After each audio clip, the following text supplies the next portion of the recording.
Bienvenue à tous dans cette revue des titres de ce jeudi 20 février 2025.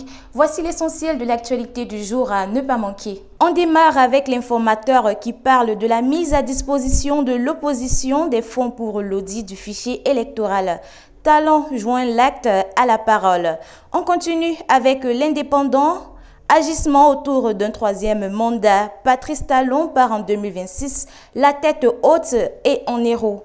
On reste toujours dans ce même journal qui nous informe que pour l'audit du fichier électoral, le chef de l'État débloque près de 159 millions de francs CFA à l'opposition.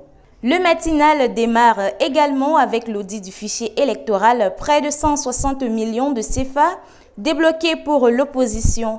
Toujours dans les colonnes de ce journal, limitation de l'excès de vitesse au Bénin, la répression étendue aux motocyclistes. Fraternité informe de la validation du budget de l'audit du fichier électoral. Bonne foi du gouvernement, les regards sur l'opposition. On reste toujours avec ce journal qui nous informe de la facilitation du commerce agricole entre le Bénin et le Nigeria. Un soulagement pour les acteurs dans les échanges transfrontaliers. L'événement précis parle de la mise en œuvre du PSIE au Bénin. Des résultats encourageants au bout des 4 premières années. Autre grand titre de ce journal, préservation de l'environnement au Bénin. Le gouvernement initie une spéciale campagne de fleurissement des villes. La Nation parle de l'audit du fichier électoral, près de 160 millions de CFA pour le comité de pilotage. Toujours dans ces mêmes colonnes, centre hospitalier universitaire Hubert Maga, un nouveau scanner moderne commandé. On enchaîne avec l'économiste qui parle de la croissance durable et inclusive qu'est le développement industriel pour le Bénin.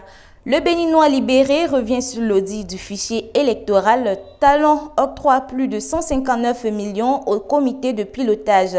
Toujours dans ce journal 2026 et silence ou réaction timide sur certains sujets d'actualité, l'UPR joue-t-elle contre Doc Benou?